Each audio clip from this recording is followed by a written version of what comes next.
up, everybody? I'm Steve Klein. I'm a producer, mixer, songwriter, and new label owner. And I'm here to tell you that your childhood was trash if you did not listen to Blink 182.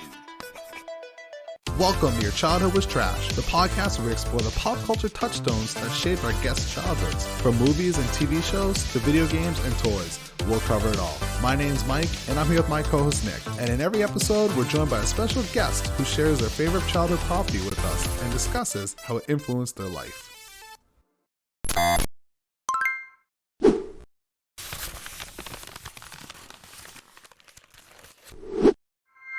All right, Steve, take me back to a fresh face, Steve Klein, when you're, 11, 12, and you first heard Blink? Damn, you made me feel old by saying 11, 12.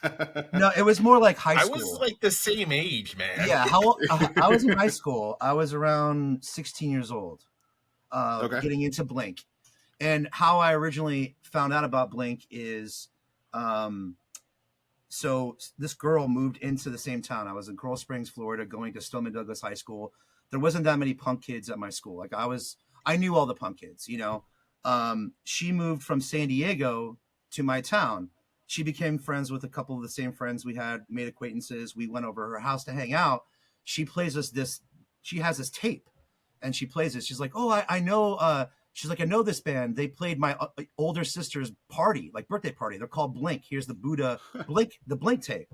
And like, I heard that. I was like, wow, this is amazing. Like, what the hell is this? I want to know everything about this. Like, tell me everything you know about this band. Cause they were sick of it. I was first getting into punk at the time. I think right after that, I heard the Punk Sucks comp. And I think that was what Eminem's was on that. So that even like got me into them, hyped up even more. But just her like, you know, coming in, you know, moving into my same town, knowing about the band, being friends with them, and then showing me that tape kind of just started it all. So yeah, that kind of led me into like the start of Blink by being introduced by like someone connected to them. So nice. Yeah. So you're saying I'm making you feel old by saying 10 or 11, but you just said she gave you a fucking tape. Like, yeah, no, true. Yeah. It was tapes like, weren't that long ago, bro. Yeah. I would check your calendar. No, for me in middle school, like tapes was how I would get like Dr. Dre and Snoop Dogg, because I would like they would be played on the radio and have to press record and then have the tape because you know I couldn't buy the dirty version. You know, it's the only way to get all the rap songs at the time. I remember doing that for Snow's Informer. I sat there, I learned all the words. Waiting for that to come on the radio and just so you can try and learn the lyrics and sing it back, and that was another failure. So that started off my being a fan of Blink, and I would always ask her questions and I would always like be curious about it. And she'd just be like, oh, my older sister knows them. They played her birthday party and yada, yada, yada. And then eventually like Blink was coming around on tour, you know, and they were on tour with that band Unwritten Law.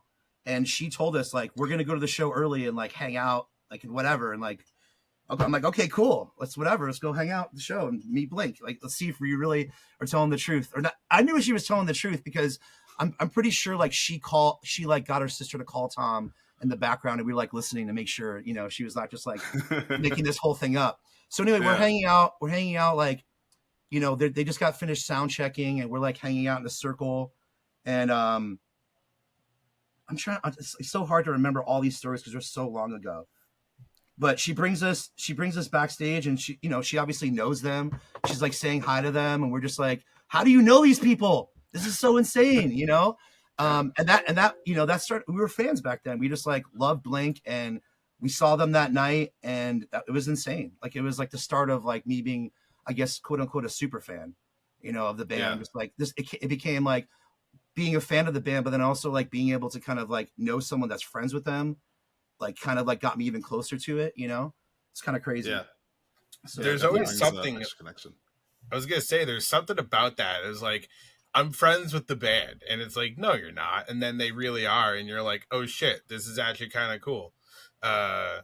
You know, because because a lot of people can say I know them, but like it's like the 7 degrees of Kevin Bacon. Like I know somebody who knows them, blah blah blah. Right, which is why you're like, do you really know them? Does your sister like? Sure, let's actually prove it.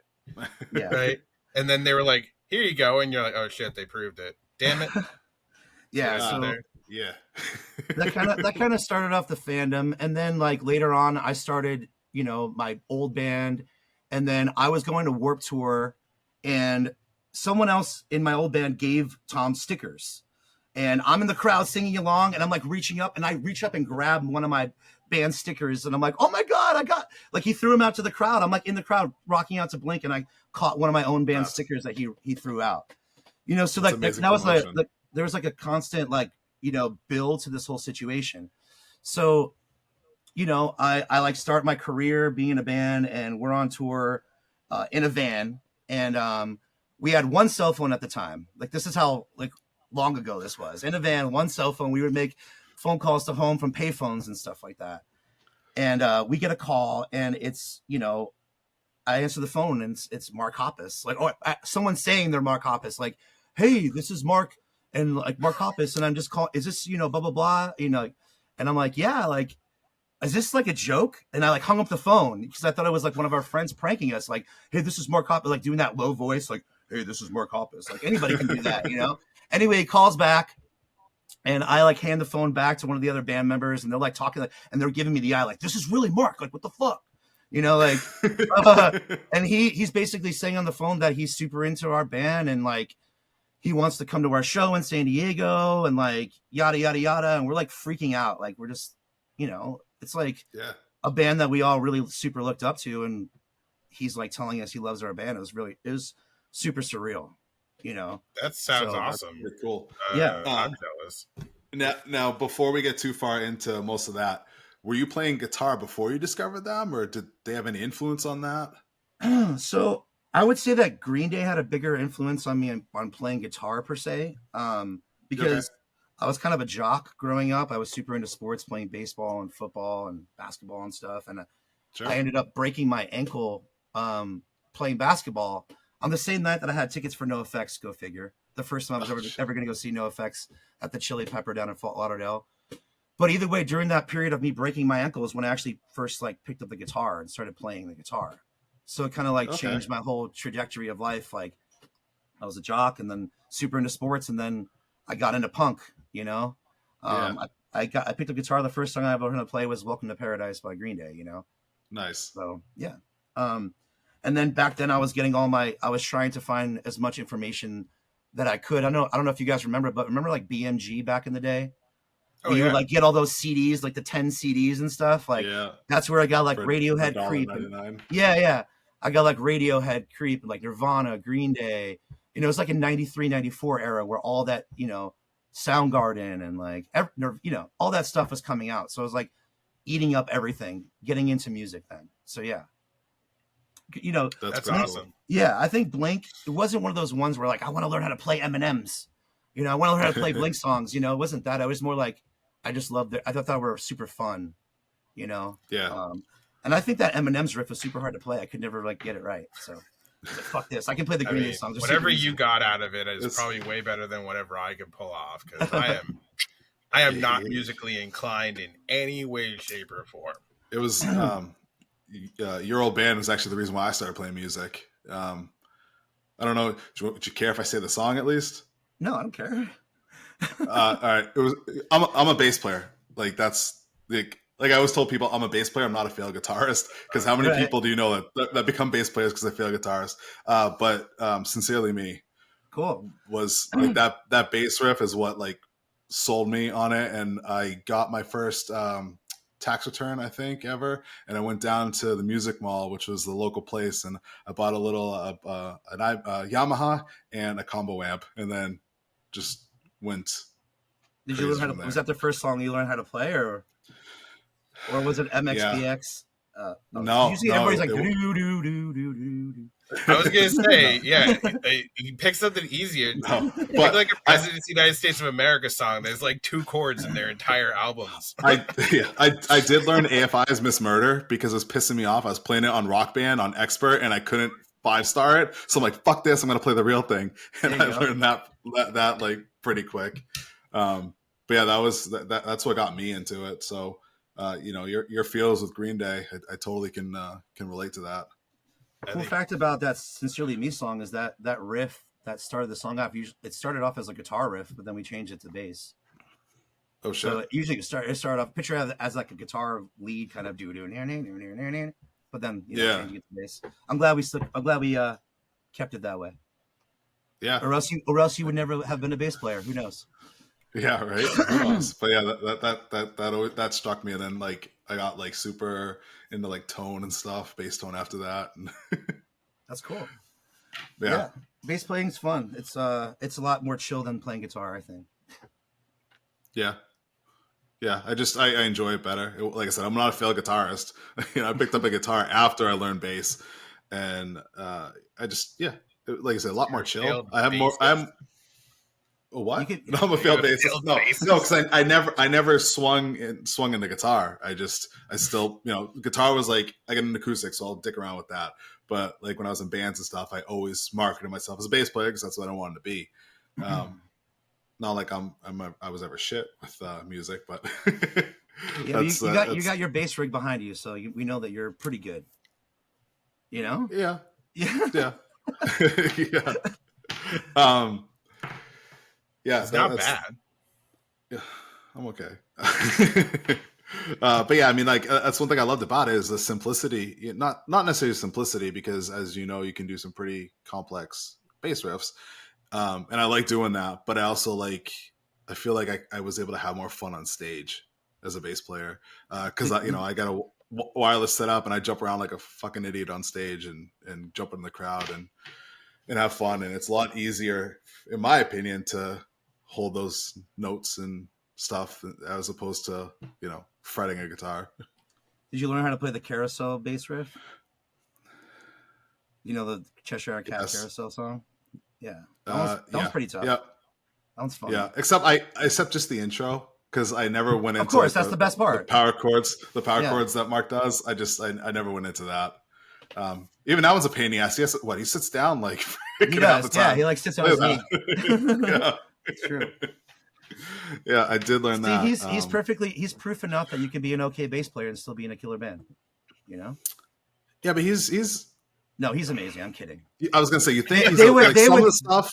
They would say that they suck at their instruments, but they're really good. Yeah, I'm pretty sure that's been their their catchprise is we don't know how we got here. Yeah, we don't know what we're doing. Blah blah blah. Yeah, sure. What's the high score? I don't know what that is. Did I just get the high score? It's kind of like saying that. I think the main difference between Green Day's playing and Blink's playing is I think Billy Joe is actually a crazy guitar player, but he just holds it back for Green Day.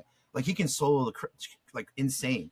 He's a really, really good guitar player. But when you listen to Green Day songs, they're amazing. They're actually really, it's really good guitar playing, but you can tell that he holds back. Because on the earlier Green Day stuff, there was a lot of solos and a lot of stuff like that. You know what I mean? And I don't know. Yeah. That's just my point. So. Yeah, I mean, I think that's a testament too to a good band is they know when to keep it reserved, because you can go completely crazy and then you're doing prog metal, or whatever for sure. at that point.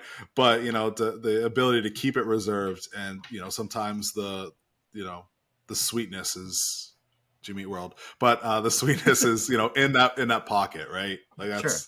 And that's what the good bands know how to do. I can do a crazy drum fill here, but no, simple little. You don't have to. Thing. Yeah, you don't have to. I think that's where for me it's when I went to high school, there were tons of people who can slay on guitar. They're solo for hours and hours and hours, but they can never write a complete song or play in a band because they just couldn't tone it down to write a complete song without overdoing it.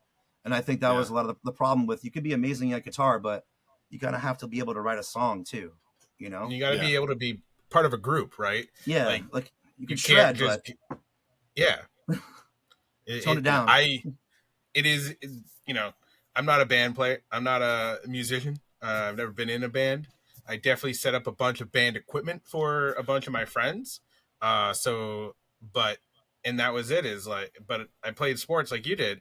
So you can have the best player in the league, but if he's not playing as a part of the team, doesn't matter. Yeah, it's true. Right?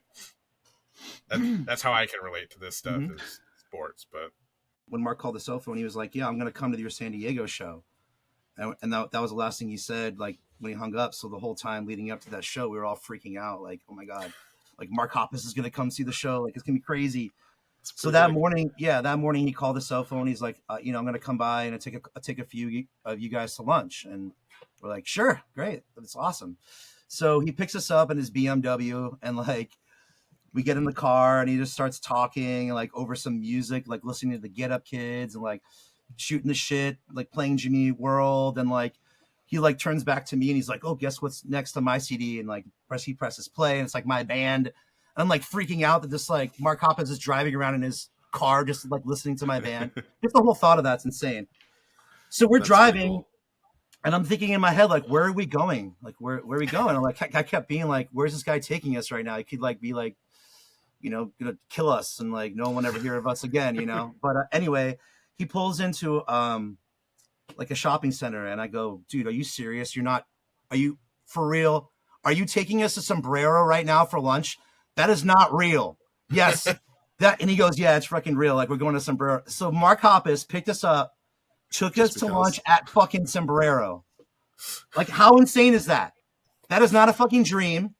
That's something that actually happened to me. That's so awesome. Right? So he's like, I'm a super big fan of your band. Like, I believe in you guys. I want to take you on tour. I want you to meet our manager, Rick DeVoe. He's willing to fly up to Sacramento tomorrow to see your show. Like in a couple days. I don't know if it was the next day or 2 days after. Like, we're playing Sacramento, and we're like, yes, all of that sounds great. He ended up watching us play because he has better things to do. But he definitely, he brought us back, and just like it was the coolest thing ever. And then 2 days later, Rick DeVoe flew up to see our band and watch the show, and had a meeting with us and said, hey, Blink wants to take you on tour. I want to manage you guys, and we're leaving on tour in a couple months. What's up? So it kind of just all started from that. It all started from that. Yeah, it was kind of insane. So that's how it all began. Yeah. I'm still waiting for my phone call from Mark. Fingers crossed, guys. Yeah. Maybe Mark, if you hear this, I'll take your phone call. So we won't hang up on you.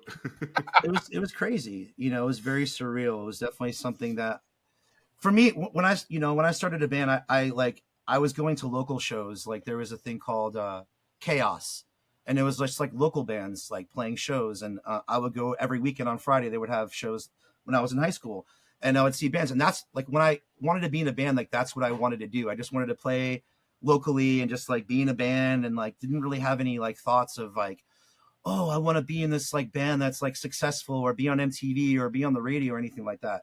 So like moments like that happened to me, it was kind of like even more surreal, because I would never expect to be in that kind of situation.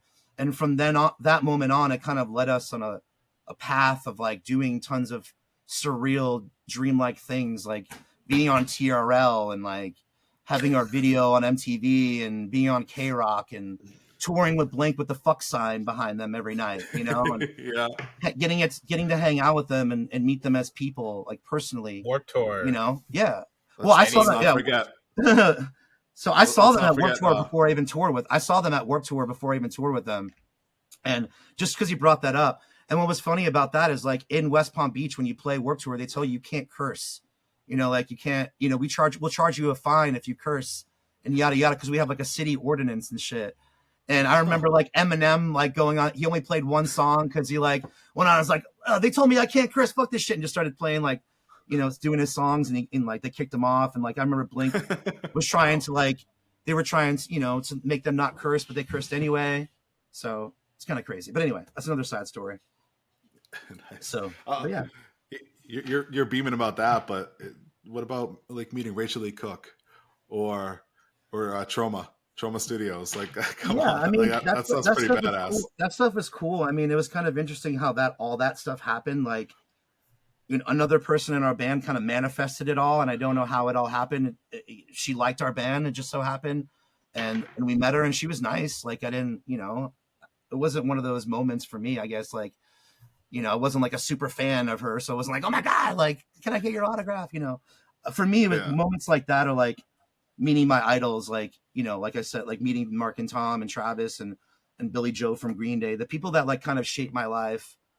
Meant, meeting those people were more important, I guess, than meeting quote unquote famous people that are, so at least for me. Oh, yeah.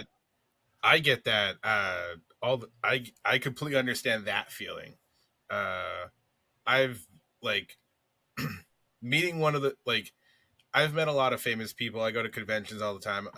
Most people don't faze me. Like I can walk up to people, I can talk to them, but there's a few people I've met in the past year, actually. I've been lucky enough to meet a few of them where I've kind of just, it's a weird speechlessness. You're like, I'm fine talking to other people, but I don't know what to say to you.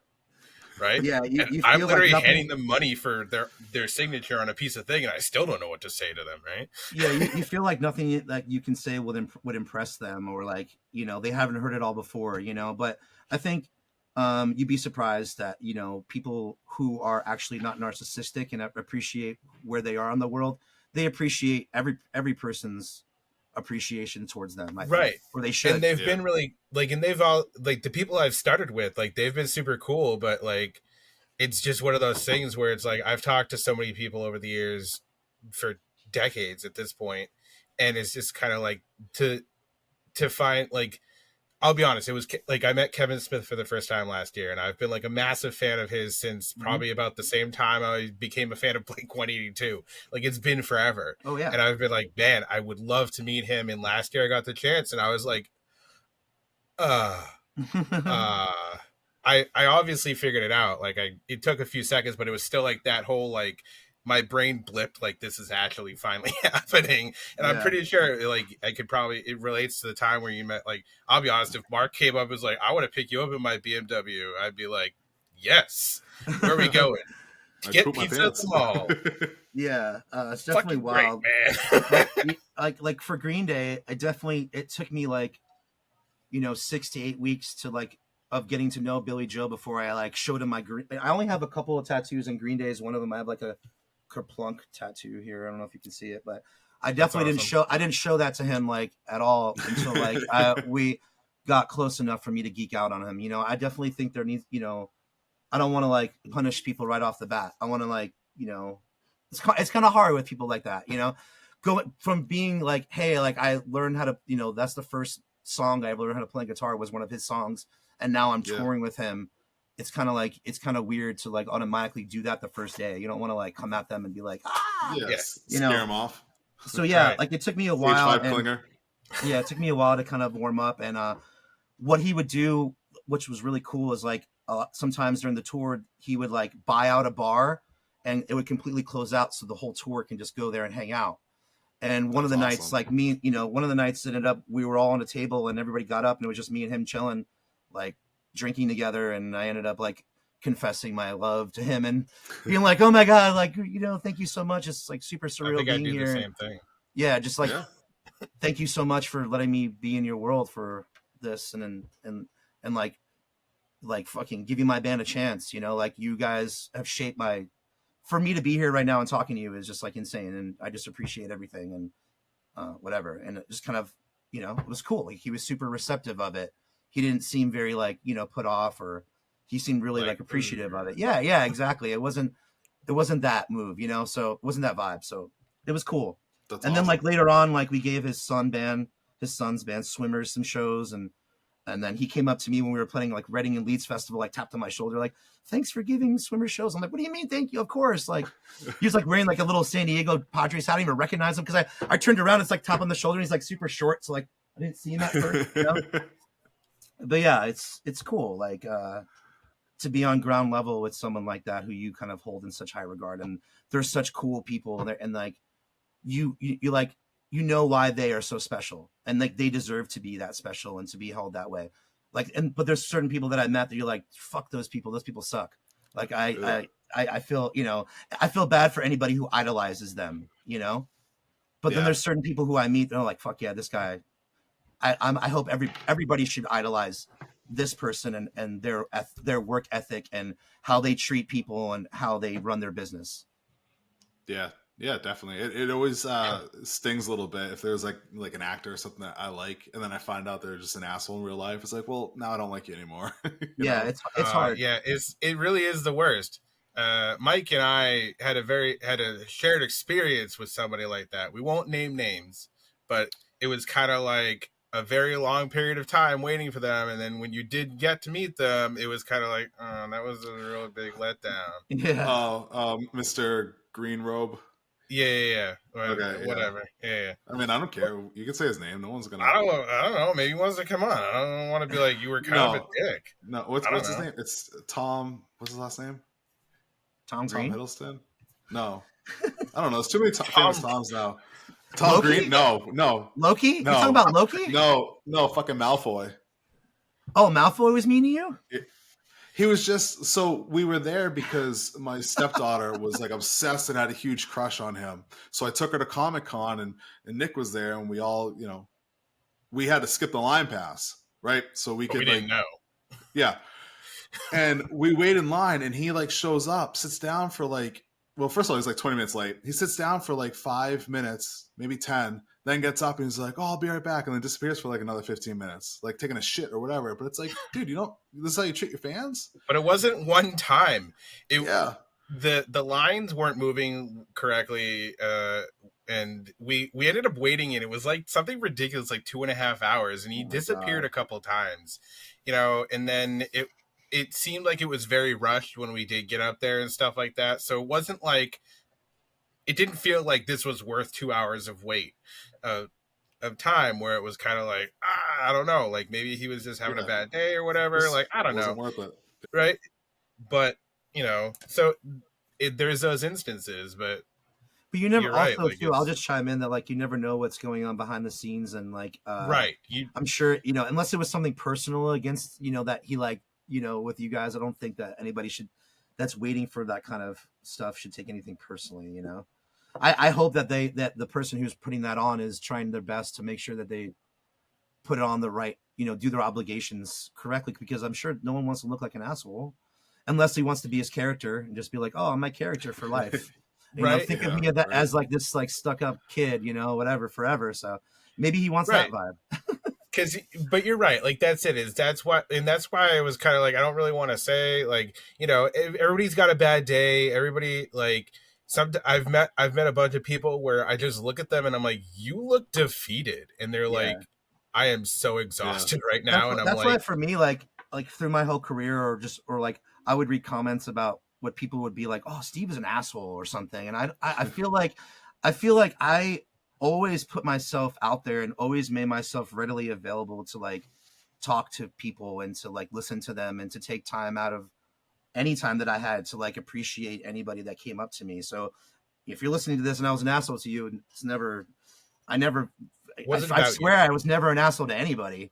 Like I never, to me, like I always held, like when you like are in a band, you represent everybody and you never want to be that guy where, just like you said, if you meet one person and you love that band and they're an asshole, you're gonna hate them or resent them or feel a type of way. And I would never want someone how you feel. Yeah, I would never want someone who like loves my music and spent their time to go to the show and buy a T-shirt and like be into the band to like have that experience. And I always, for me, in my heart, I look back and feel that I never took that for granted. And I was always like appreciative of anybody who liked my band and liked what I did, So yeah. So, I've met a lot of like I can say I've met more people who seemed off at conventions than I have at concerts. Like I've met a ton of bands and like I walked up to for example, I walked up during one Warped Tour and the entire band of Flogging Molly just happened to be at their merch tent. They were just hanging out and I was like, what the fuck? And yeah, go ahead. I was like and I've met that's just one example, but I've met a bunch of other musicians, and you're right. Like I think I've met one guy in a band, and I was like, you kind of rub me the wrong way, but luckily there's like 10 other people in this band, and the rest of them are really cool.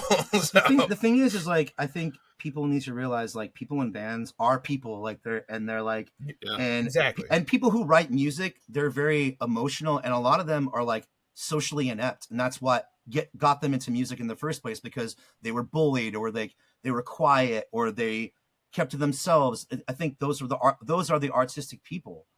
You know what I mean? Yeah. So I don't, it's I kind have of lots like of friends who fall into that bucket. People expect just because you're in a band, you need to be the social butterfly and be able to like hold all these conversations and be able to like do all these spectacular things. And really you're just, even like doing music videos and stuff like that, it's kind of hard for bands because for me, I was doing it to make music, not to like be an actor or to be the social butterfly that needs to like carry all these conversations with people he doesn't know. Cause I felt like I was socially awkward in high school and I couldn't talk to everybody. So to me, you have to like kind of have those things in mind when you meet people, that they're not always going to be who you want them to be, one, or also like give them the benefit of the doubt that maybe they had a bad day, or they're not just like socially capable of like keeping conversation with people they don't know, because that's okay too. That doesn't make them a dick. But if they're a narcissist and they're like, fuck all those people, I don't need them, like they're my fans, I don't give a fuck, then fuck them. That's like different. If it's a consistent pattern, right? Yeah. Then there's a problem. Like even that one musician guy I met, like the one guy, I was like, there's like 10 other of you who like are way cooler. Like I'll give him. It was a rainy day. It was a very small concert and venue. It was a very long set. So I'm like, I'm hoping you just had an off day, because literally every other time I've seen you like in stage or whatever, like you always seem like you're kind of in a different zone. So even that, I'm like, just chalk it up to a bad day. If it's a consistent, if I happen to meet him again and it's a consistent pattern, maybe. But you never know. You're right. I give you guys all the credit. Like being on the road's hard. There's a lot of problems. There could be problems at home. There could be problems within the band. There could be problems on the road. The shows aren't doing well, and it's hard to sometimes put on the face, like the smile of the face, to like, pretend that everything is okay when it isn't, and I applaud bands I applaud a lot of people, most people that are able to hold it together and to deal with people that are pushy, even though they are having bad days. It's just a testament to how, them wanting to be nice and them trying to like put all that aside to just, show their fans that like they're appreciative of their time and that they love their band. Cause it's hard. I think exactly. So I think, I don't know, it's kind of weird nowadays because of social media, how people feel like they're so close to bands, like with the TikTok and Instagram. They're so you can kind of like have a magnifying glass over everybody's life, so you kind of feel like you're closer to them than they are. And I think that's also could be an issue for bands as well, where people think they know you have no idea who they are, and they're trying to be a certain way. You're like, whoa, like hold on a second, like I think for newer bands and newer people that are in the world, it takes a while for them to adjust to that. So yeah, true. There's a line. It's more of a spotlight now. That's why it's for me, like it's always better for bands to have the gradual growth, not to like be, I want to like blow up like all, and like not have, to experience everything it takes along the way. And I think having that experience lets you kind of deal with all those things appropriately and learn along the way and gain wisdom. Get the building blocks so you can you get better over time, because you skyrocket. You don't take it for granted. I think a band needs to, like you said, experience that, right? They got to play 100 shows at a VFW in front of 20 people, and it's going to be those same kids that show up to every single one. And it's those are the experiences and the times that you have to appreciate, because that's ultimately what's going to build you as a band, are those devout fans that come to every single show when you were at your worst, right? Not like a band that gets overnight instant stardom and all of a sudden everyone's their best friend and they want to, do everything for them. It's like, well, it's not earned in that way. If you try to do it the easy way by like not working hard and touring and not getting a real fan base and just doing the whole TikTok thing, you run into a problem. And I've seen this, like I'll watch a festival and there'll be a TikTok band that blew up and the crowd only knows 30 seconds of the song. The rest of the song is quiet. Then that 30 seconds is like, and then it's quiet. Like how does a musician like feel good about that? Yes, you're stoked. Like you're viral, bro. Like is it a career? Can you make real fans because they're on to the next shit? Like, are you gaining real fans? Are you making hard, fans that are going to follow your band through your career and go to your shows and buy merch and all this stuff? Because that's where you make your money. You're not making your money from streaming. You're not making your money from TikToks, maybe from sponsorships and stuff or whatever, but your money is guarantees and t-shirts and all that. So it's funny you say that, because an older band that's kind of got back in the limelight now because of TikTok. But I shit you not, my 5-year-old, because of TikTok, well, she'll be 5 in a week. Simple Plans, I'm Just a Kid. Because of that trend on TikTok, she loves that song. She makes me play it constantly, and at almost 5 years old, can sing it front to back, every single word, and she even has like the timing down right. It's insane. That's amazing. That's awesome. Really cool. But I keep telling her, I'm like, well, you got to listen to more of their songs. She's like, no, I just want to listen to that one. And I'm like, listen, Daddy was really into, It's a start. Yeah. Yeah, I bet the name of the first album, but I'm like, Daddy was way into that. She could start a Simple Plan, but then you got to throw in a little Green Day, a little Blink. You got to throw in some more credit, Yeah. More credit, some Descendants. Yeah. Play with some NoFX. I don't know, she'll like that stuff. Dude, Me First and the Gimme Gimmes. Yeah, there you go. Me First and the Gimme Gimmes, everybody loves, because my mom loved Me First and the Gimme Gimmes when I first started picking up their CDs. It's because she knew, she knew all their songs because they're just covers. Aquabats, come on, Aquabats. Yeah, Aquabats are good. I actually love their TV show way more than I probably should have. Come on, Travis Barker, Aquabats, let's go. That's where he started from. You know that? Travis Barker's everywhere. Yeah. No, I'm just saying he was in Aquabats before he was in Blink. You guys know that? Fun fact. Yeah. Okay, cool. All right. Yeah. We are supposed to be talking about Blink here, so I'm just. Well, no, that's fine. Like, we can circle back. Like Travis Barker, like back to Blink, right? Like you talked about how they you kind of they were one of your first biggest influences, and it turns out it's also one of probably your bigger supporters at the beginning, right? To boost you, right? And but that was it. Is I got into Green Day back in the early 90s, just like every other kid who loved anything that was good. My personal boost was into that whole culture was, it ended up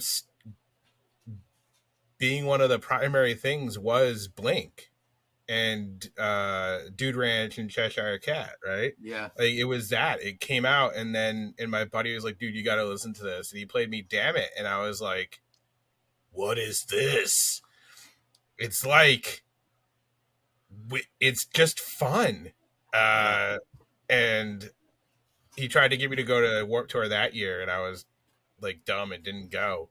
But I really wish I had, because that was the first year that they were in the area for it, and I was I look back and I'm like, I made a whole bunch of poor decisions. I don't know what I did that day, but I guarantee you I would have had a better day at Warped Tour, right? But that was it. Is but I did play drums back. I played band, single drum, snare drum back in high school, or snare drum, that was it. In band. Back in the day. So I love percussion. So I've been a percussionist. So Travis Barker is one of my favorite drummers of all time. The dude is just everywhere, and I love that for him, because everything he does, from a drum standpoint, I love, right? Yeah, he's a great drummer. To circle back, when he first was playing for Blink, though, I was pretty upset because I went to go see them in South Florida, and I'm expecting to see Scott Rayner on the kit, and there's some dude who gets behind the kit and he's wearing a bucket hat. You can't see his face. And in the beginning of the set, me and my friends were all pissed. Where the fuck's Scott Rayner? Fuck. We're yelling, fuck, where's Scott Rayner? But by the end of the set, we're like, what? Who the hell is this guy? And what did he do with the Blink? But he made it so much better. He took Blink songs to the next level. But also, we kind of talk a little bit shit because, he definitely added so much that we didn't expect. And we were ready for the drum fills, and he just would do this crazy shit. Because I'm sure he played the songs and he's like, yeah, this is boring as fuck. I'm just going to do this and I'm going to do that, you know? And even like, as I'm sure if you see Blink now, he doesn't play the same fills as the record. So you're trying to like copy the fills and he's just like playing all this crazy shit. And that's how we started out. So I was a hater at first, but by the end of the set, I was, you know, obviously he was the best, you know? Right. But being a Blink fan that young, you like Scott Raynor, like that was Blink, you know, like that was the whole thing. You know, that's the look of the band. And then adding Travis, obviously he's such a personality.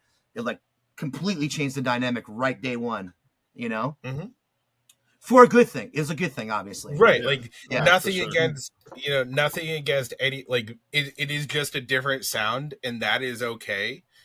You know, like you said, like you went looking for Scott and like I've gone to like concerts and I'm like, you're not who are you? Like I've done the same thing. I'm like, what? But I've been like, I've either been impressed or I'm like, you know, that's a good okay. But you're right. Like Travis just has his own way of doing things with a drum kit that I don't think is like some people don't appreciate it because, you know, because of the kind of music he plays, they're like, it's whatever. That's not real music. And it's like, all right, guys, like, I'm pretty sure whatever you could do, he could do if he wanted to. He's just doing what he loves. Leave him alone. No, that's it. It's like even like he just loves playing the drums. Yeah, you know, just like when he did that drum cover for Soulja Boy. Like, I mean, he's pretty much he has a whole factory now. I mean, he's putting out all like the new stuff that's coming out, like all the, you know, John Feldman emo rap stuff. Like he's doing like the MGK, you know, all that stuff. Like Travis is the mastermind behind all this, you know, it's kind of insane and good for him. It's like, if anybody that, you know, that should be doing that is him. And like, he's in Blink, why not? And his son's like opening up, his son's band's opening up for them, you know, for Blink. Oh, that's awesome. Yeah. Landon Barker, I think his name is. Okay. And like, you know, Travis probably like records all the drums on his records and stuff. And he does like Kenny Hoopla and like all this stuff. So yeah, he has his hand in so many things and it's great. Hey, how's it going? We're Blink-182 and we're going to be hosting Rage tonight. So don't even turn that channel or else I'm going to rip out your eyes and shove them down your pants so you can watch me kick your ass. Channer? Channer is a word! No! For the love of... Ow! So all that fun stuff with Blink, that's amazing, especially, you know, it seemed like pretty early on in your career. So, like, how amazing did that feel, getting pulled on tour with a Blink out of all bands? That's amazing. I mean, it was crazy, like going from, you know, playing small clubs to now playing like, what are they called? Amphitheaters. You know, it was kind of a huge step. Yeah, a huge step up for us. And we definitely learned a lot about being professional and how to do things right and how to put on an amazing show. Those guys, regardless of their music, their banter was like another reason why Blink was such a good band to go see live. Because let's just, you know, let's face it. Travis is an amazing musician and stuff. And like, they're all great musicians individually, but they're not the most tightest band live, and how they make up for that, because it doesn't really matter how tight they are or if they're singing off key, because of how they interact with each other and their banter and how funny they are. It's like their own, like, they're like pretty much like comedians, like on their own stand-up hour, you know, like, I don't know how they do it. I think it's back then, at least listening to the Mark, Tom and Travis show, it's like how long Mark and Tom have known each other, and like their like humor that they have with each other to make themselves laugh just happen to work with like, hey, let's just do that on the mic, make ourselves laugh, and everybody else is going to do it too. And I think that was one of the things that really made you love Blink even more, because they're just like, they're funny and they're like me and you. Then they make fart jokes and talk about fucking dads and whatever, who cares? You know, it's just like, you know, stuff like that made them more ground level and made them real people. You know, like they're funny and they're also good at their instruments and they write catchy songs, and, you know, they don't take themselves too seriously. And I think that's something that was really cool, because like for me, bands that take themselves too seriously and like are very serious and we have to like do this whole thing and like blah blah blah. It's like it's very corny to me, you know. I don't know. You don't need to like act like that, you know. You can, and you don't need to act as big as you are. Like just because you're this huge band, you don't need to act that part. And I feel like they were kind of one of those bands that were always cool and never really like let it get to their head. I mean, they had money and like they obviously knew how big and influential they were, but for them to reach out a hand and help smaller bands out and just like it's fucking cool, you know? Yeah, it shows that where it came from. Yeah. Like for us, the last show of the tour, like it was in San Diego at the Coors Amphitheater, and like we're playing, and all of a sudden, like thousands of like ping pong balls fly down. And then these naked dudes with like, you know, wearing thongs like come and like sweeping it up. And then like people start pulling all of our instruments off the stage. And like, and someone's like, I don't know, all these crazy things happen, you know? So they did like an end of tour prank. And it's like, yo, Blink is like pranking us right now. This is crazy. And they're spending money doing it, you know? It was just cool, you know, like to be a part of that and in their hometown. And, you know, I'm jealous. I'm not going to lie. Yeah, right? I heard they're pretty good the pranksters on tour and stuff. That's so funny. Super fun. And you talked about it though. I think that whole wave of stuff that came out of it, right? Like it seemed from my perspective, a lot of bands kind of tried to take that same approach where they didn't take themselves so seriously in that same, you know, genre era, like that whole wave of stuff that hit in the late 90s through 2000s, right? Like it seemed like a similar thing. Like, is that just like a way we saw it, or was that how it kind of was with even other bands? I think with Blink, like they didn't think about it. They just did right. It. And I think that's the problem is bands that actually sit down to think about it, they're not going to do it. It's for me, I have the philosophy of like, for me, I have the philosophy, if you sit down to write a hit song, you're not going to write a hit song with the mentality of like, oh my God, I need to write a single. Like you're never going to do that. And if you are, then you're Ed Sheeran, you know, you're already a millionaire already. If you're that confident in yourself, but you should just let it happen. Let it happen. Don't have any expectations. Believe in yourself and believe in your art. And if you love it, hopefully other people love it too. And I think Blink was so confident in their personality and they knew what worked well for them.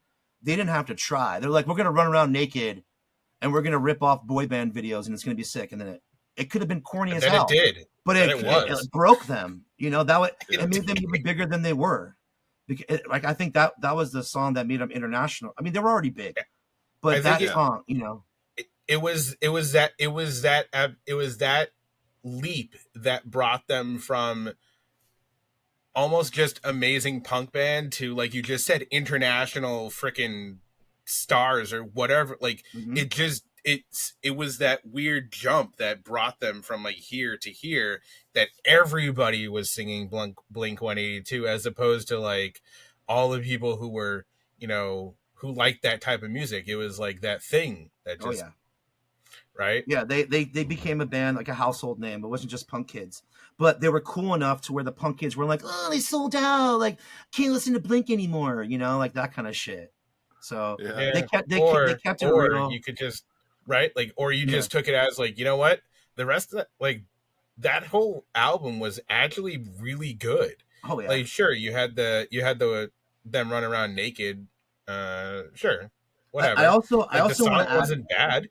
No, I also want to add in that I feel like Jerry Finn, their producer, was like a huge part in like making Blink sound, you know, making them who they were as well. Not only are they talented, but they also had Jerry Finn, who like was able to bring them together and all their separate personalities and get them on the same page and get them to write those songs. I don't think without him it would have happened at all. Yeah. Like I just want to say that right now. Like, and because Jerry Finn, rest in peace, is one of my favorite producers of all time. Like every record that he's done is amazing. And I would love to, for any of my records that I produce, to sound like his, but I just want to put that stamp on here. Like, and people can argue about this in the chat or whatever, or DM me, but Jerry Finn is a huge part in Blink's success and shaping the way that they sounded. So I'm just going to say that real quick. Shout out to Jerry Finn. Yeah, we appreciate what you did. Yeah. It's amazing what a good producer can do to take even like a demo or an idea all the way to fruition, and just like that little extra oomph that they put in there, and it turns track 8 on the album to like a #1 hit single. It's amazing what that can do, and with the right producer, you hear it all the time. Kind of tying back into what you said about like you don't sit down to write a hit single, it just happens. There's a podcast I listen to where they pretty much talk to musicians and dissect one song that the musician picks, and so many times it's their #1 hit single that they play 2,000 times over again. They close every single show with it. But they're like, it was the last song that we recorded, and it was kind of like a throwaway, and it just happened to become magic. And they'll talk about like their producer saying, do this or don't do that, or we're gonna layer this differently, and that's what made the song. And it's kind of a testament to the Jerry Finns and all that can just take someone that's great and just somehow get that little extra out of them to just bump it up even higher than anyone could have thought. Yeah, to me, one of the most interesting things that I've seen recently is like I saw an interview with Rick Rubin, and the interview guy was like, "Can you play an instrument?" He's like, "Nah." He's like, "Have you ever written a song?" He's like, "Nah." He's like, "People just pay me for my opinion because, I have a good opinion." And I don't know how he said it exactly, but the fact that he has no musical ability and he's one of the biggest producers of all time, who's wrote the most amazing, who's been a part of one of the hugest songs in the history of music, is kind of mind-boggling if you think about it. And I think the fact that he doesn't play an instrument might be, and not in that world, may have been a benefit for him, to be that separate entity, and to not, to be a separate, totally creative person without having that background, to bring the artist to a world that they may or not have thought of before, which is really cool. The more and more I read about Rick Rubin and hear about his like mantra and how he like records is super interesting to me too. So, yeah. That's because there's also the producers that will add stuff, right? Whether it's like a piano part or whatever, because they have that music background, right? But the fact that he doesn't, and he's just got that good of an ear. Essentially, exactly. That's what he said. People pay me for my ear. People pay me for my ear. It's like, okay, $1 million ear, $1 billion ear. Yeah, exactly. So, that's insane. That like no musical talent, but he just knows, right? And that and I guess that attests to like intuition almost. Like that's something that you can't really teach. It's something that you just spiritual. know. It's something that's spiritual. It's something you're born with. It's something you can't. Just like when people ask me like, how do you write your lyrics, or teach me how to write melodies? It's like, I feel like it's something that you can teach the basics, and you can teach people how to open their minds, and you can teach people how to like, you can tell them your process and how you do it, but there's no formula to it. There's no way. It's not like learning the guitar where you can learn how to play the guitar. This is how it goes, right? Learning how to write lyrics and melodies and stuff like that is something that I feel like people need to be born with. Or it's kind of something you need to awaken in your mind. It's like playing drums. Like you have to be like left-brained. You have to be like math heavy, which I'm not. I can't like move my leg and my arm at the same time. I can play guitar, obviously, but drums is like beyond me. So yeah, I'm a math guy and I can't play drums. I quit band. I was like, I am not. One drum was enough for you. One drum was enough. Like I've set up enough drum sets where my friends are like, "You used to play drum?" I was like, "I used to," and they're like, "Dude, show me something." And I'm like, like I can pull off in most cases like the movements of the drums, but my brain could not fathom the bass pedal while doing any of it. So anytime a bass pedal was needed, I was like stopped everything else. I was like, nope, my brain can do one or the other. I can do like the breakdown, like the The only way I can do anything with drums is if I turn my brain off. If I think about it, I screw up. But if I just turn my brain off and I just feel it, then I can kind of poke something together. That's why you guys have something that I can't. Like, that's it. Like you just said, you're like, you're either born with it or not. And like, some people are great at that stuff. And I have a lot of friends who are super creative. And I'm like, you guys are all freaking amazing. Whether it's family members or friends. And I'm like, you guys do something I can't. And that's awesome. And I will support you to the ends of the earth because of that. I can troubleshoot tech. I got tech. That's it. Like, but like, so like, I super appreciate everybody who's musically inclined, artistically inclined, whatever you want to call it. Like, writing songs, fucking have at it. You're awesome. Yeah, it's something that people need to develop over time, you know, and like, luckily I got to work with a lot of really cool producers, and I got to learn a lot from a lot of different people to implement it now into my own studio and my own things that I'm doing now with bands and writing with bands and producing and mixing other bands and stuff. So yeah. Awesome. Yeah, that's pretty cool that you could take that. And the fact that you had those life experiences, right? Like, that's just insane. I did like, you know, 3 or 4 records with Neil Avron, and just, I would always be the one in the studio kind of like soaking things up and watching everything that he was doing and learning as much as I could from him. And then for the record Coming Home, Tom Lord Alge mixed that record, and I went to South Beach went to South Beach and would go down to sessions every single day and hang out with him over his shoulder while he was mixing the songs. And that was a really cool experience. And he would drive like a different antique car to work every day. And oh, geez, that's cool. He was like chain smoking these little tiny like cigarettes that his like helper would bring him over, like just smoking. And he had like 50 different speakers, you know, that he would play things through to test things out. And Pharrell was like next door mixing, you know, his song, and it was really cool to like be in that. Yeah, it was really cool to watch that, to watch him in his own world. And like, he invited me over to his house for like 4th of July weekend, and I walk in his house and he has like Grammys, like, you know, he did like Steve Winwood, you know, what's that song? Back in the High Life, you know, that shit. Back in the High Life again. Higher Love, yeah, Higher Love, exactly. Ghostbusters too, man. Yeah, Ghostbusters exactly. Too. Yeah. Take me higher. Dude, the beginning of that song, that song doesn't have a lot of energy, but the beginning of that song just gets me so fucking pumped. Like, I don't know why. Like, so you walk, you walk into his house and there's plaques everywhere, like 10 million like diamond plaques, and then like I walk in his dining room and I saw like my band's plaque there.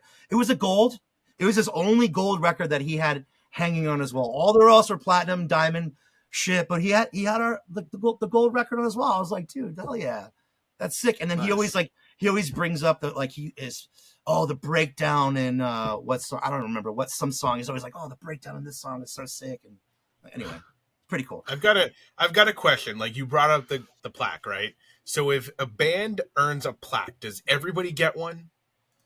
I mean, everybody that you would want to that was involved can get one, right? Like I meant that, but like I've always like, for some reason in my brain, like movies and stuff always depicted as like the producer gets the one and everybody else kind of gets shafted. I wasn't sure if it was like a team effort and everybody got a plaque, or if it was just like you get 4 and you guys have to pick who gets a.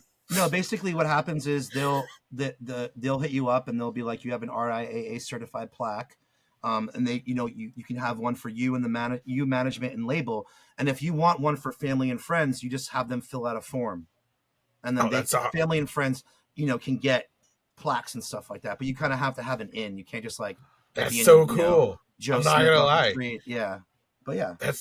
That's way cooler of an answer than I was ever expecting. Yeah, so I was expecting like everybody in the band and the manager gets one. Or something. Or like the producer and the editor or whatever. Well, the label pays for those. Like the label will give the band one. But if your dad wants one, he just has to pay like $300 and they make him one. They won't give them for free. They won't make them for free for everybody. I don't care. If somebody's like, for $300 you can get a copy, you can get a gold record plaque too of my band. I'm like, fucking sign me up for that. Yeah, right. It's like, does a towel boy get a Super Bowl ring? Like for $300, he those rings cost a lot more than $300, but 305. It's a participation trophy, you know. But yeah, yeah, that's so pretty cool. dope. Yeah. Also, I have a Blink plaque too, like because we were on the same label with the same management too, and like they made these like 10 million plaques, and I got one of those too. It's on my Instagram. You can check it out. That's awesome. Cool. Instagram, Steve is the reason. You know. There you go. But yeah, it's a pretty cool plaque, and it says my name on it and stuff. First time I ever talked to you, I don't know how many years ago it was when I first like messaged you. I literally said, you know, Steve is the reason, and I said, was ever good. Your old band. I think that's what I said to you. Wait, was it? Steve is the reason was ever good? Steve was the reason your old band was ever good. Ever good? Oh, yeah. Damn! You're gonna say on the podcast lie, that's right a now? pretty good pickup line. You're claiming that on the podcast right now? It's deep. So you go from being a fan to being friends with them. You know, and is there any other like doors or huge experiences that they've given you, like that him picking you up in his BMW? First of all, not very punk of him driving up in a BMW. What the fuck's up with that? But yeah, second of all, but he clearly had a multi-disc changer, which was 100% how you knew you were cool. Oh yeah, I had one in my Ford Aerostar. No, I think that was my first experience. I think that was my first experience of seeing like punk rock, the money that punk rock can bring you. You know, like, hey, like, you know, this band's huge, and he's showing up, and you know, we're touring in a van and playing these small venues, and you have Mark Hoppus pulling it up in a BMW is definitely like, it's crazy thinking about it, but it's also inspiring in a way where you're like, damn, like, look at what this world has given to this person. And look at the potential of what it can possibly give me, you know? And it's something that I definitely didn't expect to, or like expect when I started the band, but it's something that's like, well, this can actually be like a career and like something that can, you know. It's a dream. Yeah, right? It's a dream. It's a dream. Every musician wants to make it. Every musician wants to make it big, but you know, some of them don't, and they're totally cool with that because they get to make the music that they love, and it's not hindered in any way. And they're like, I make the music and I love it and never had a hit song or whatever, and they're cool with it. I think for me, like, more than getting the tours and more than Mark doing what they did for the band, it was the fact that they, like, it gave me validation as like a musician. Like, hey, like, this band that I like look up to so much, that I hold in such high regard, notices me, like notices what my band and like what I'm doing. And it's like, that was huge. You know, that was like a huge validation for me, and more than anything else, you know, having someone who I respect be into my band. And, you know, it was kind of like that growing up too. 'Cause like we were lucky enough to get shows with Less Than Jake and like MXPX and stuff. And those guys like took us under their wing and would give us advice and be like, hey, this is how it is. Like, we know you guys are green, you know, like Vinny from Less Than Jake would bring us in the back of the bus and like talk to us for hours and give us advice. And, and Mike from MXPX would tell us stuff. And, you know, we were luckily able to get good advice from a lot of the top tier, you know, people in the game. And I think we would take what we want out of it, and, you know, like anything else. So it was really cool. It's for people to take us under our wing. And I think that's why for me now, like, I love being able to do that for the bands that I work with, is to give them, as like, pass on my wisdom of all like the knowledge that I've accumulated over the past 20 years and stuff of working and doing this. Like, I feel really good about being able to pass that on, you know? That's awesome. Yeah. So, I'm sure they I hope they appreciate it as much as you obviously appreciate it from the people that gave it to you. Mm-hmm. Right? Yeah, me too.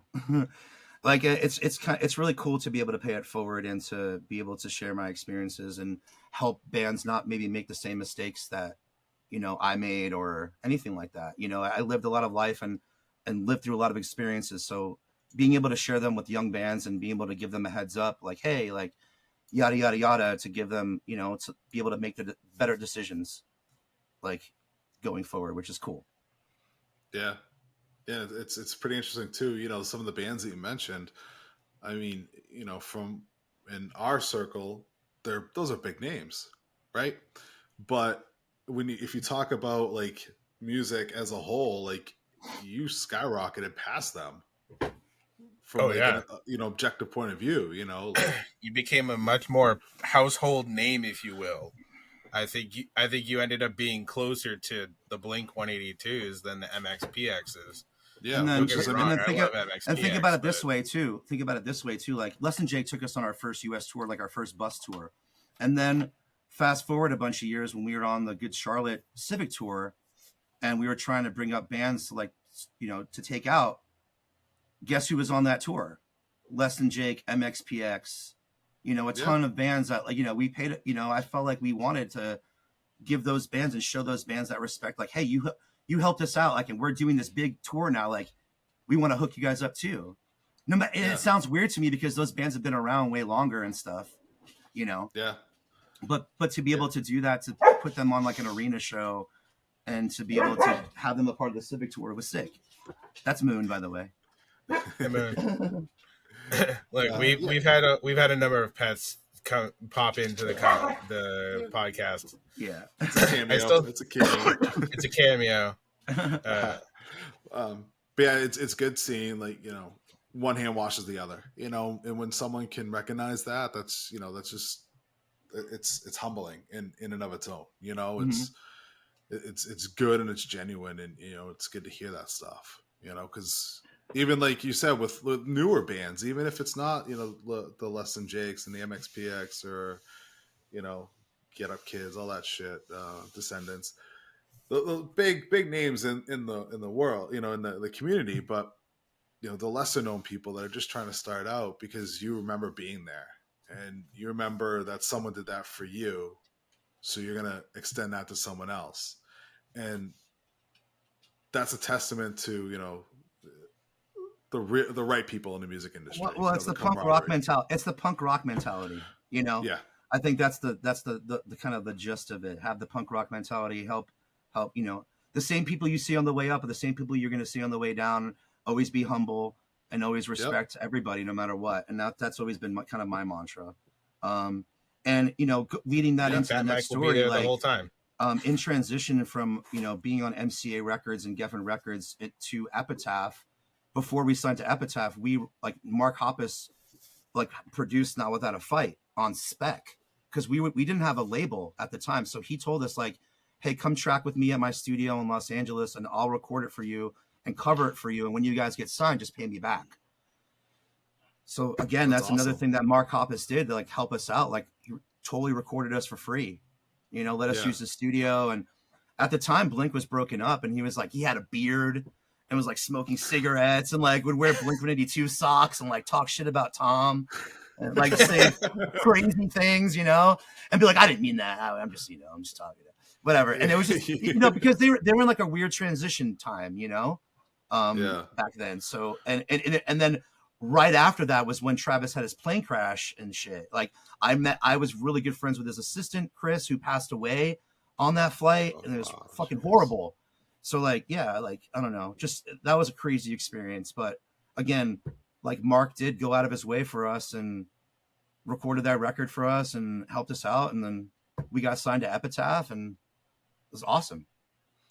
So yeah, another way Blink helped, you know, that our band out, and he didn't have to do that shit, you know? Yeah, right. And it kept you going, right?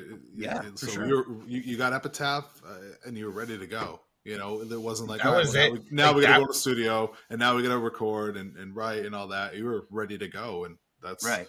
You know, that's huge, especially with him. And, you know, I'm sure that record might not have had as much momentum as it did without that. No, I think, and what was good too is, like, we wanted to kind of, after putting out Coming Home, we wanted to kind of do something that was more back to basics, what people wanted out of that band, you know. And I think it was the perfect record at the time to come out, you know. Yeah, that was a banger record. But I liked Coming Home a lot. That was No, sure. That was a good one. Yeah, for sure. But it was one of those things where people love that record, and it's one of those ones that have grown on people over the years. But when it came out, people didn't want that type of record. They wanted the upbeat shit. They didn't want whatever, I love that record and I'm proud of it, but it definitely got some like why aren't they doing double time anymore? And why aren't they doing mosh parts and shit like that, So, but yeah. Yeah, critics are going to hate. Let them hate. Sure. Not every song needs a breakdown. No, I understand. I think every band should be able to expand their horizons and do what they want to do. And I think that's what we did. And we had the chance to do that. But I mean, the thing too, people might hate, not hate, but people might not have like appreciated as much. But like, to me, Coming Home seems like more like matured album. Like the songs, if that even makes sense, coming from a professional. To me, mature is an okay word. I would just say slowed down. I would say like simplified and more, I don't know. I wouldn't say like, I feel like the record, it was hard. It was a hard adjustment for everybody to get into that record, because I feel like everybody was going through a certain time in their life, and that reflected why that record was the way it was. And if people weren't going through that, it probably wouldn't have taken that entity, if that makes sense. So, yeah, I think it was the record that I don't regret what happened and how the record was made. I'm super proud of that record, but it definitely was an adjustment for us and a wake up call, because it was like, do people want this from us? Do people want to hear this style and how we're interpreting the band, the track record that we had, and then kind of throwing a little spin on it now, kind of taking a left turn a little bit, It was definitely a risk. So, but I mean, even after how many years, like if I'm in like an emotional state, I'll throw on like Love and Pain. Like it's slow, but that's a lot of the songs in there are fucking bangers, Sure. They might not be upbeat as like the other stuff, but that doesn't mean they're lesser. Not everything has to be, like you said, not everything has to be the double time tempo, and not everything has to be a pop punk MTV hit. Sure. But like when you're kind of transitioning from records and you've had a certain sound for so long, and then you put out something that people aren't used to, it takes a little bit of an adjustment. And I think that it is a kind of like now it's kind of like one of those things where people like look back and like, that's my favorite record, because it's cool to say that, because that was the record everybody hated back in the day. It's like Jawbreaker, Dear You, when that record came out, everybody was mad at them. They were on a major label. Everybody fucking hated it. Everybody dogged it. Yeah. And now it's like a fucking classic record. Everybody loves it. It's everybody's favorite record. So fuck everyone. It is what it is. Yeah. I mean, even like shit, like there's some fucking I guess you can call them B-sides. Like there was one other one that was released on the same album, but like Radio Adelaide. So how you pronounced it, like that, right? I fucking love that song. Yeah. And I feel like that was a little like different than the norm. It's been a while since I've listened to it, because I don't think you can really like find it streaming anywhere. Really? Yeah, I don't. This is why I own CDs, people. I own CDs. You can't take my discs from me. How much influence? Go ahead. I was gonna say, how much influence did Blink have on the type of music that you wrote? Like both like lyrically and sonically? That's a good question. To me, I think the most inspiring thing about Blink, that like, I guess how they inputted their stake into me musically, is the fact that they can take such a simple riff and such a simple guitar part and like make it a whole song. And like it's super catchy. And I think with like bands like Blink and Green Day, anybody can pick up the guitar that has a little bit of knowledge and learn how to play it. And then it also shows you that you can pick up a guitar and write a cool little catchy riff and write a whole song around that. And I think that's such a cool thing. You know what I mean? It kind of like humanizes people by the fact that you can pick up a guitar and learn how to play any of these songs really easily. So that shows you that you can be in a band, that you can start a band too, that like it's not so hard to do something like this to start a band and to write songs, and anybody can do it if they put their mind to it. You know what I'm saying? Yeah. Everybody has their own special talents and things they haven't unlocked in their minds, For me, like, I didn't know I can write lyrics. It just so happened that I was the only one who stepped up to do it. And then I realized, hey, I'm actually like okay at this. Like I guess I'm that guy. Yeah. I wasn't the one that was like, I'm doing it. It was just kind of like I ended up doing it and figured it out that I was good at it, Yeah. and then just kind of perfected it over the years and kind of learned how to manage it and figure out how to, I don't know, get it better out of my brain, Yeah. Get those jumbled thoughts on the paper. Yeah, totally. Like I write the lyrics to the music. Like I let the music tell me what to write. To me, it's really hard for me to pull melodies out of thin air when I don't have the key of the song to tell me where it should go. Like when I hear a guitar riff, even when I'm like listening to other band songs, I'm writing my own melodies and lyrics over it, which might sound weird, but that's just how my brain works, So like, yeah, it's the music that tells me what to write. It gives me the emotion on what it wants to be like how it wants to be told. It's like, I don't know if that makes sense. Like the music itself has a story it wants to be told, and I hear it, and then I like relay that message, I guess, of what the emotion of the music is telling me to do. So that's the only way that I can actually explain my lyric writing is that I'm listening into a seashell and it's like telling me, it's like whispering. I'm not hearing voices, I'm not crazy. No, it's inspiring the lyrics it's inspiring the thoughts in your brain that come out as lyrics. And I can't do it, but I understand it. I understand what you're saying anyway. Yeah. I can actually write some lyrics, but I can't play music whatsoever. And most of my lyrics are kind of those like, this is going to just be a ridiculous song, so they sound ridiculous. It's not like actual meaningful things in any way, shape, or form. Yeah, it's really hard, to put your feelings onto paper, to actually write something that people can relate to. And I think it's something that you definitely should not think too hard about. You should kind of let it drive you, like let it write itself. If you overthink it and you're trying to do it, it's not going to work. It's going to sound cliche or it's going to sound cheesy. Yeah, absolutely. I try to find the most like non-easiest way to say things. I make things really hard for myself, but I think that's what makes what I do, I don't know, like what's my special move, my special power. Yeah. Yeah. And I mean, that's one thing, and a testament to like your writing is like, I told you earlier, like that, I like the like deep lyrics, like deep writing that like is a little bit smarter than the average listener. In my opinion, I appreciate that stuff. I like it. I connect more with it. And like I said, one of the biggest lessons I learned from you is just because something does rhyme doesn't mean it has to. When you're writing lyrics. And like even one of the songs it's all about your inflection, Yeah. Even one of the songs that I wrote, I resolved the melody. The one line ends with ensues, and the next one resolves it with attitudes. And just the way I wrote it, I'm like, oh, this sounds so great. But like you look at it on paper, and it's like this looks fucking stupid. Like this sounds stupid. Yeah, it's really hard sometimes to be a musician because I feel like at least a lot of friends that I have, we all have imposter syndrome when we think everything we do sucks.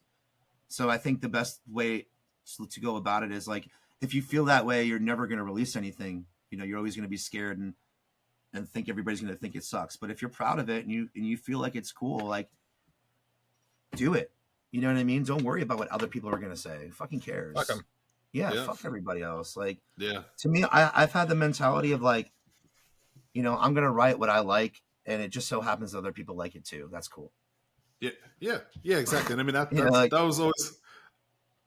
was always like my mentality with music. And even like, Nick and I feel like that's our attitude with this podcast, right? We could have, 2 listeners or 2 million listeners, but as long as I'm having fun doing it, I'm happy. And that's all I care about. Mm-hmm. Exactly. That's the best mentality. It is, and that's kind of, and he's right. Like that's how we go into each episode. Is like we're having a blast doing this. We were not prepared for the amount of support and people who wanted to do this with us. We were like, oh, crap. All right, we have people who want to do this. We were terrified that we weren't going to have enough people even want to be on the show, right? We were like, all right, we're gonna. It's just gonna be end up being me and Mike talking about stuff. But so we're like. We're ecstatic, right? But it, like he said, if 2 people listen to it or 2 million people or any number in between, we're happy to be doing this. We're having a blast. We hope you're having a blast, right? Like, and that's it. And I do think the internet in all of its weirdness has at least given people, like you said, people who are terrified to release that song or make a demo or whatever, the internet's given them a place to drop whatever ridiculousness comes out of their head. And it's given people that opportunity to take that first step.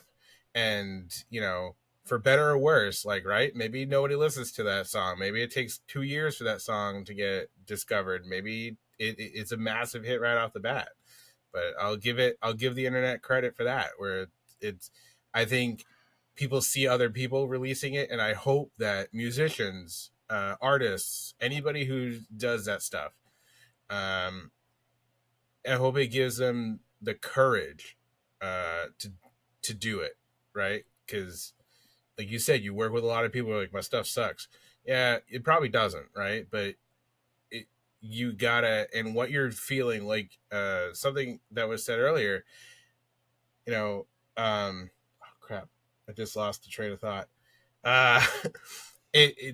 You do what you want, like you write how you feel, and other people just seem to love it, and it's because other people are feeling the same way, and they just didn't understand how to put it out there or whatever, and you said it in a way that they could never have found the words, and that's what speaks to them.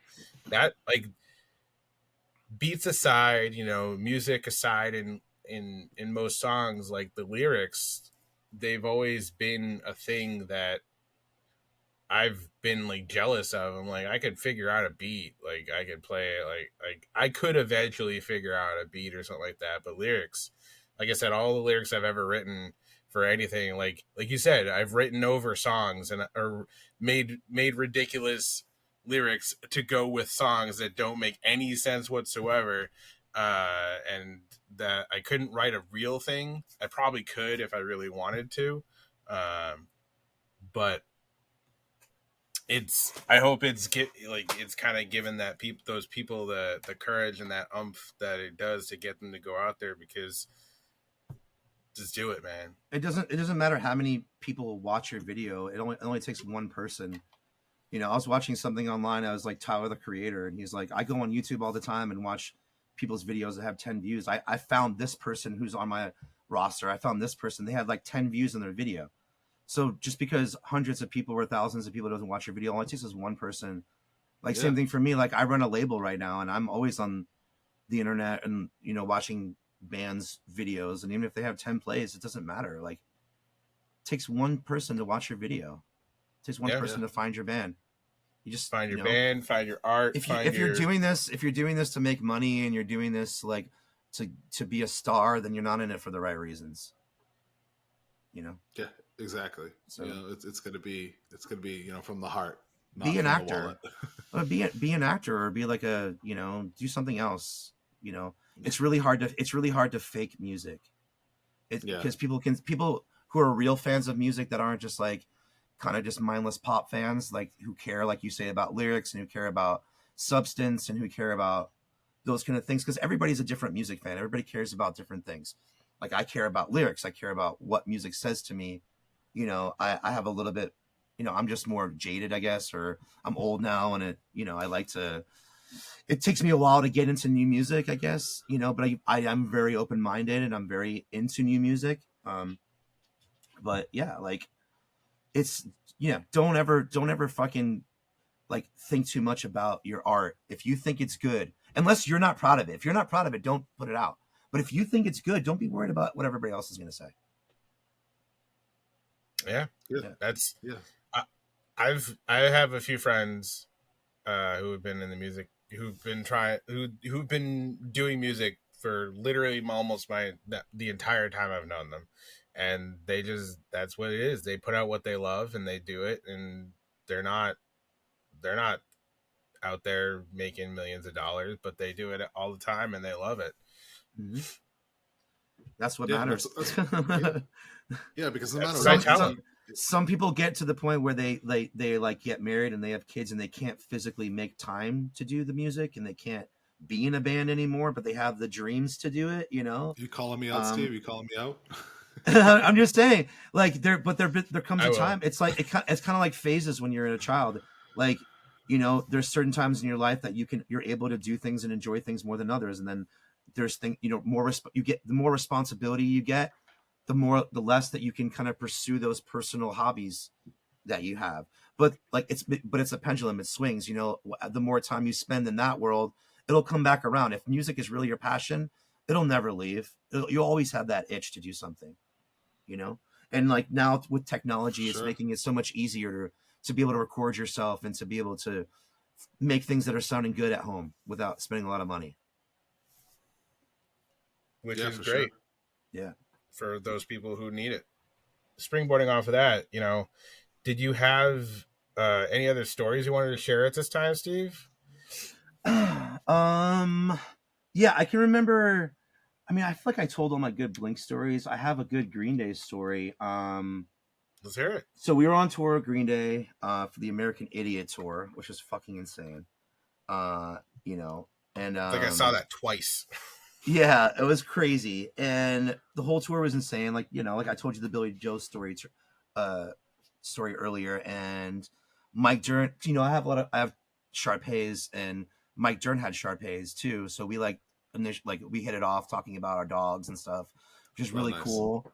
Yeah, and anyway, the tour went amazing. And the last show of that tour, they actually did a prank on us too. They fucking filled up. Okay, so they filled up all of our water bottles with vodka instead of water. And one of the dudes in our band was straight edge and shit. So like he spits it out. Yeah. And then we're playing and they had all their crew with super soakers, and they were super soakering us with this water, or what I thought was water, but it wasn't. There's the whole stage everywhere. And then they had their fans and they put all their confetti and they turned, because at the end of the show, they shoot all this crazy confetti in the whole arena. They turned it all around on us and they fucking shot all their confetti all over the stage and all over us. So they're like tar and feathering us, I guess. And then like they're like Bunny and all their shit came out and was like pushing us around and like jumping around on the stage. So that was pretty cool. It was really fun. I'm not gonna lie, I'm pretty sure I have some of that American Idiot confetti somewhere in my house. Hell yeah.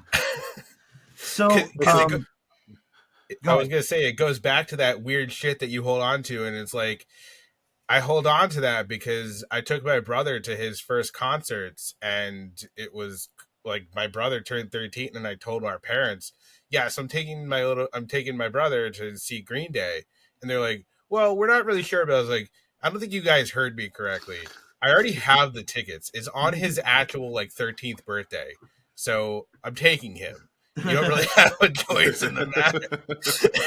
So that was it. It was like, it was his 13th birthday, and the kid it was me and him. It was just the two of us. We grabbed some burgers or something on the way and went to the concert. And then I actually, on the American Idiot tour, I had my car break down and had to get a replacement car halfway, like a third of the way to the concert.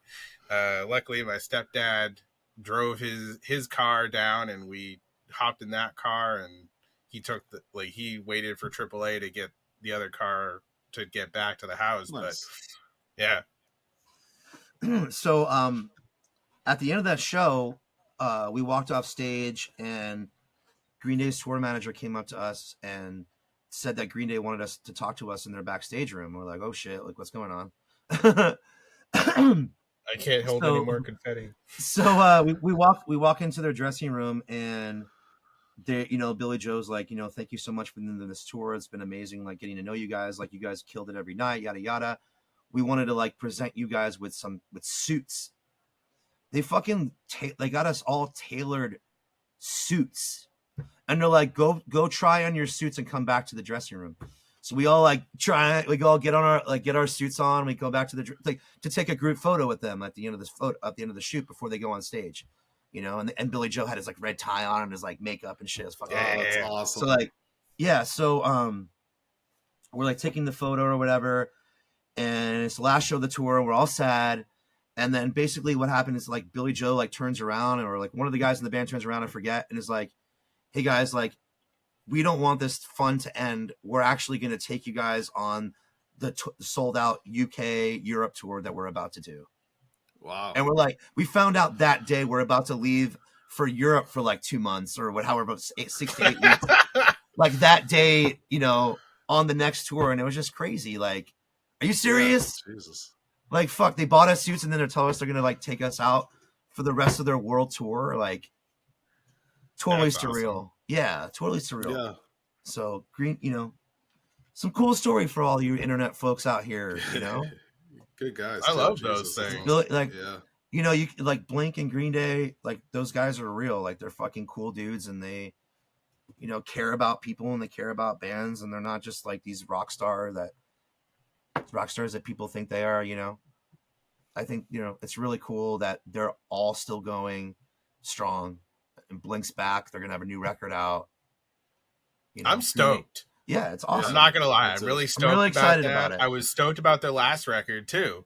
You know, even when Tom was doing Tom things. Mm-hmm. Chasing aliens. Yeah. I wasn't gonna say anything. I was doing Tom things, right? There's like, nothing wrong with that.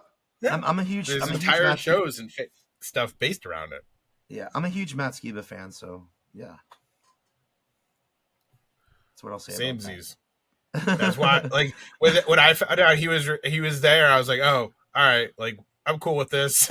Yeah, if anybody, I really can't picture anybody else taking that spot. I feel like he filled the shoes well, respectively. You know. Yeah. Right. I mean, Awesome. I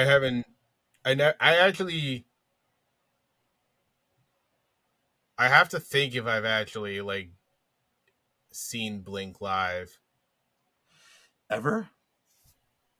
Yeah, like I have to think about that now. Like I've been to enough Warped Tours. I'm like, right? they had to, like, I've had to have seen them. But I'm Blink only like, did Warped Tour in like 98, 99. There's no way. Like they didn't play like the. so then, I definitely they were didn't too see big them. by the time Warped Tour was like going strong. You know. Yeah. That was it. That's you know what I think that's why I've been kicking myself is because they went the one I was supposed to go to in '99 was that. That was the one I didn't go to, and I kicked myself for it. But I guess I've never actually seen them live. What's Like, kind I've of seen crazy Green Day. too. Sorry, go ahead. What were you gonna say? I was just gonna say I've seen Green Day a bunch, and I could list off probably 200 other bands I've seen live, but Skiba seemed like you said, Skiba seemed like a good replacement. What you were saying about Warped Tour made me think like how old I am too. Like going back into that, I actually attended the first Warped Tour ever in 1997, where it was like Guttermouth and L7 and Sublime, the fucking I don't know, No Use for a Name. You know, I don't know, and Face to Face. So I went to the first Warped Tour ever. I played the Warped Tour as a local band, and then was on the Warped Tour as one of the, if there was a headliner, I guess. There was always on it, you know. Yeah. You know, like there weren't headliners on the Warped Tour, but you know, it was crazy to go from being a fan, going to the first Warped Tour ever, being a local band, and then being one of the bigger bands on Warped Tour, and then going to the final Warped Tour ever a couple years ago and watching NoFX close it out. You know, it's kind of crazy, kind of the whole cycle itself. You know what I mean? Seeing the Warped Tour cycle was really cool. Kevin Lyman helped break a lot of bands. You know? Yeah, he did some good work with that. That was Warped was. It was always a good time. It was always a good time. There was one Warped I went to that like a hurricane hit right when we were there. Shit, so like Houston much every year. yeah, right. Shit, and it sucked because like you know, Warped Tour was dirt cheap, right? You get to see so many bands for like $30 or whatever it was, you know, and which is good. But like, you know, for us up here, like I had to travel like an hour to an hour and a half to get to the venue to see them and everything. And yeah, the hurricane hit, so they were like, all right, every band's playing one song. that was it. So every single hurricane band. in Boston. Was this Yeah. Boston? Yeah. Yeah. Damn. Yeah. And so, and every band played one song, and that was it. One song got off the stage, one song got off the stage. And yeah, I feel bad for the bands too that played. Yeah. It's like, you know, it's a lot of work for, you know, not a lot. It's a lot of setup and not a lot of payout. I think the worst. So one year they decided to have Warped Tour appear in the parking lot of a stadium. So 75% of where the bands were playing was tar. Oh, that's normal. That's normal. Just imagine the same thing happening in Las Vegas at like 110 degrees and it's on the asphalt. Yeah, it's normal. Oh, that sounds horrible. Because every other year they did it in like a field or a venue that had like a massive grass. So we were used to that, and then like that one year it was on like 75% tar, and we were like, so what do we like? Everybody was like, so, do we still mosh to this? Like, yeah, like this is a whole different level. Like we're not used to it because we live in the woods of everywhere.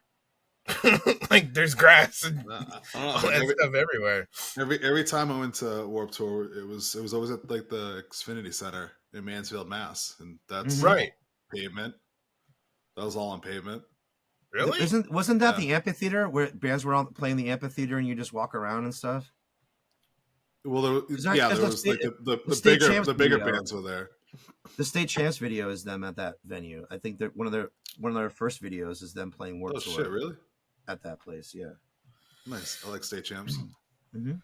The Xfinity Center or whatever it is now, I don't know. I know there was one big stage that was like covered, right? Like that's the one we're talking about.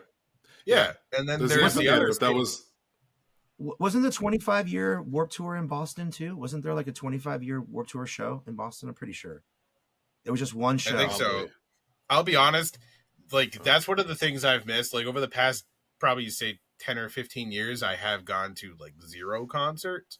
So all of my concert stuff was like I was younger and I got my ass kicked a lot at them. I'm a bigger dude, so it was easy for me because I could just plow my way through people. I'm like, yeah, you're slightly smaller than me. Move. Yeah, get out of here. Get up to the front of the stage. It's been a couple years for me too, which sucks. I went to the early November.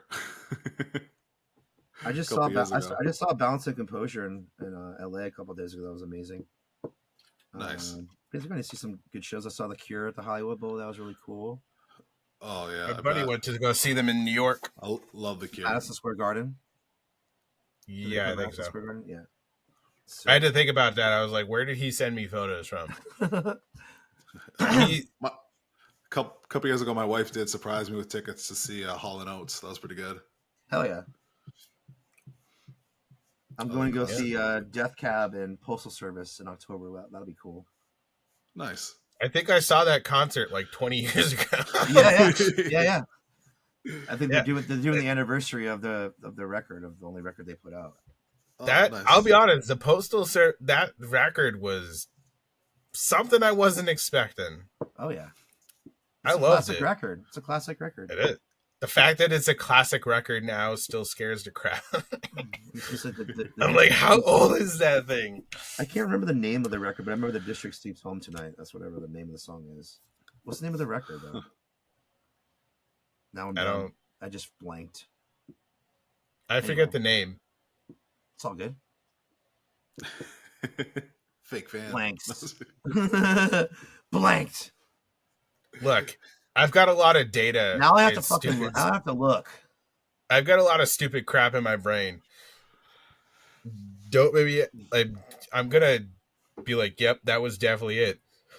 Part of me wants to say it was self-titled. Oh, it's Give Up. Okay, that's because it's simple. See, it's just I didn't really give up. Okay, I thought it was something like way more complicated than that.